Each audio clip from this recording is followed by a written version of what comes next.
Welcome to RMC Patna. RMC Patna में आपका स्वागत है।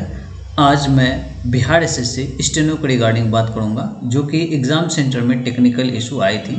इसके रिगार्डिंग मैं चाहता हूं कि इस वीडियो को आप अधिक से अधिक शेयर करें, ताकि बिहार एसएससी के चेयरमैन तक यह वीडियो पहुंच सके और बिहार एसएससी वाले भी इसको लेकर के अवेयर हो सके।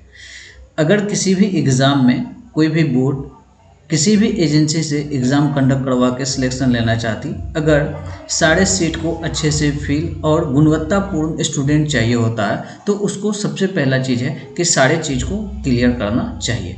जैसा कि बिहार एसएससी ने कुछ गलतियां की है, उसी के रिगार्डिंग मैं अपना सुझाव दे रहा हूं। यह एक विनम्रपूर्ण सुझाव है, ताकि इसके ऊपर ध्यान दिया जाए और स्टूडेंट के हित के हिसाब से कार्यों को किया जाए। बिहार एसएससी की स्किल एंड टाइपिंग एग्ज़ाम आज दिनांक 24 सितंबर 2023 को हो चुकी है, जिसका नोटिस 20 सितंबर 2023 को डाला गया। फॉन्ट में चेंजिंग कर दिया गया रेमिंगटन गेल, जबकि इससे पहले जो एग्ज़ाम हुए थे कंडक्ट, वहाँ पे कुर्ती देव का लिया गया था। पहली गलती इन्होंने ये कर रखी है। और दूसरी गलती, अगर कोई एग्ज़ाम कंडक्ट कराए तो उसका डेमो लिंक वगैरह भी दे देना चाहिए, और किस क्राइटेरिया में एग्ज़ाम लिया जाएगा, ताकि स्टूडेंट एडमिट कार्ड के समय ही डेमो लिंक से प्रैक्टिस करके अवेयर हो जाए, तो ये ज़्यादा सही रहेगा। जहाँ तक कीबोर्ड लेआउट यहाँ पे आप लोगों के सामने दिख रहा होगा, इस वाले रो को आप ध्यान से देखेंगे, न्यूमरिक रो वाले को, ठीक है, और इधर वाले को ध्यान से देखेंगे। ये कुर्ती देव फॉन्ट का लेआउट है, और इधर वाले को ध्यान से देखेंगे आप लोग। इसमें चेंजेस हैं, जैसा कि मैं अब आपको एक रेमिंगटन गेल कीबोर्ड का लेआउट दिखा रहा हूँ। आप इसमें देख सकते हैं। आप वीडियो को पॉज करके या स्क्रीनशॉट ले करके दोनों का कंपैरिजन करेंगे, तो आपको एटलीस्ट समझ में आ जाएगा कि कौन सा चेंजिंग करने से क्या फ़र्क पड़ता है। जो टेक्निकली अवेयर नहीं है, तो उनको अवेयर होना चाहिए, ताकि अगर टेक्निकली अगर वो अवेयर हो जाएंगे, तो स्टूडेंट के साथ जो इस तरह की बातें सामने आती है कुछ टेक्निकल इशू के चलते, तो उसी के रिगार्डिंग आप इसे ठीक कर सकते हैं।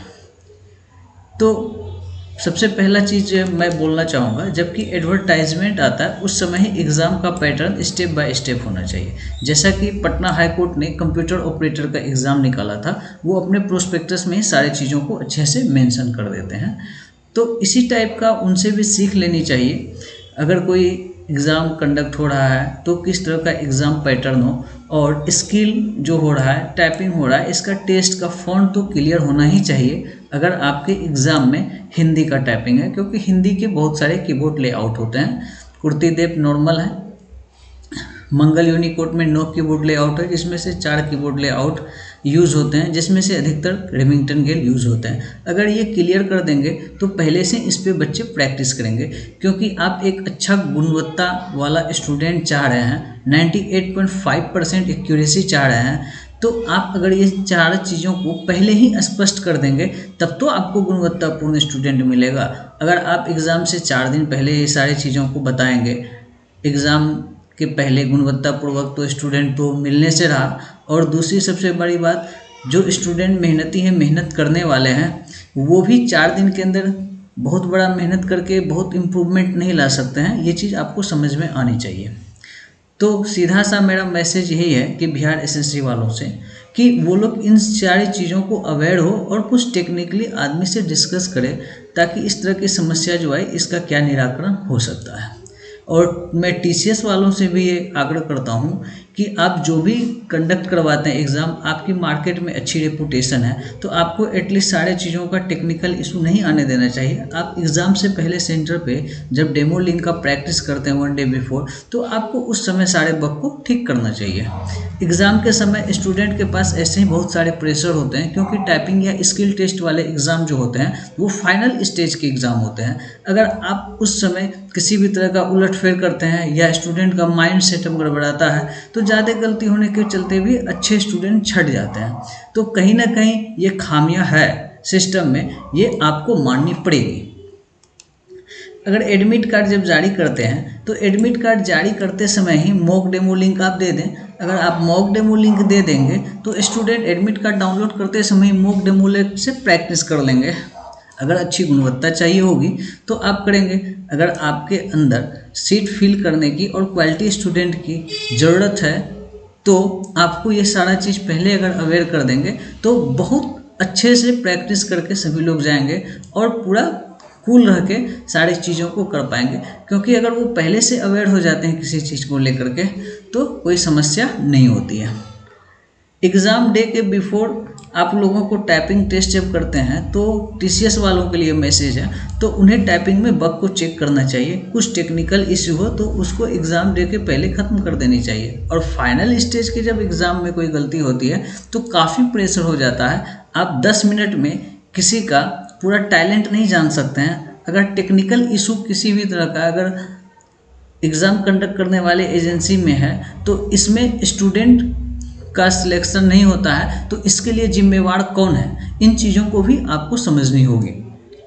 जैसा कि टेक्निकल इशू यहाँ पे ड के नीचे अनुस्वार लगा हुआ था, ढ के नीचे अनुस्वार लगा हुआ था, पढ़ाई, इस तरह के टोटल शिफ्ट में 10 प्लस टेक्निकल एरर था, ठीक है। और एक आवश्यकता जबकि सिंपल वर्ड है, उत्सुकता सिंपल वर्ड है। इन सारी चीज़ों में टेक्निकल इशू आने का तो कोई मतलब ही नहीं बनता है। अगर टेक्निकल इशू आते हैं तो स्टूडेंट की गलतियां यहाँ होती है तो उसको फिर से वो ठीक करने के लिए फिर से उसको डिलीट करके फिर से टाइप करते हैं। उतने समय में अगर ये टेक्निकल इशू नहीं रहे तो वो 10-12 वर्ड तो और अधिक टाइप कर सकते थे।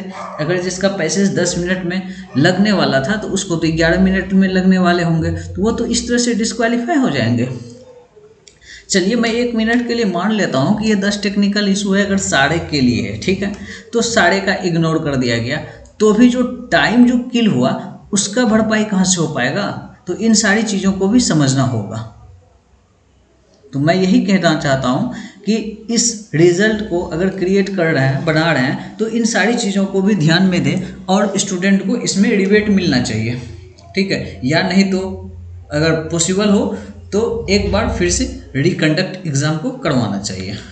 जैसा कि यहाँ पे प्रोटेस्ट जो करने वाले हैं स्टूडेंट, उसके रिगार्डिंग भी हम लोग यहाँ पे बात करेंगे। एक शॉर्ट्स वीडियो के माध्यम से भी मैंने ये चीज़ों को आपके सामने दिखाया है ताकि आप इन चीज़ों को समझ सकें।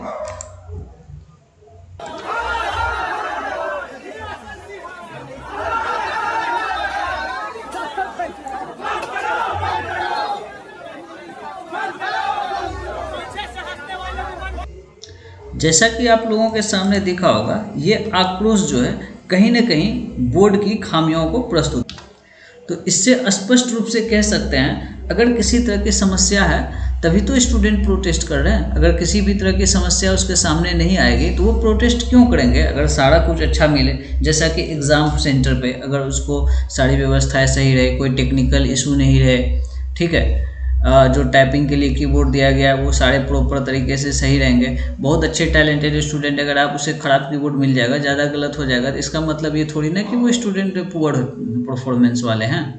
तो एटलीस्ट ये सारी चीज़ों को समझना पड़ेगा और ये सारी चीज़ों को समझेंगे तभी जाके आप अच्छे से क्वालिटी वाले स्टूडेंट का सिलेक्शन कर पाएंगे।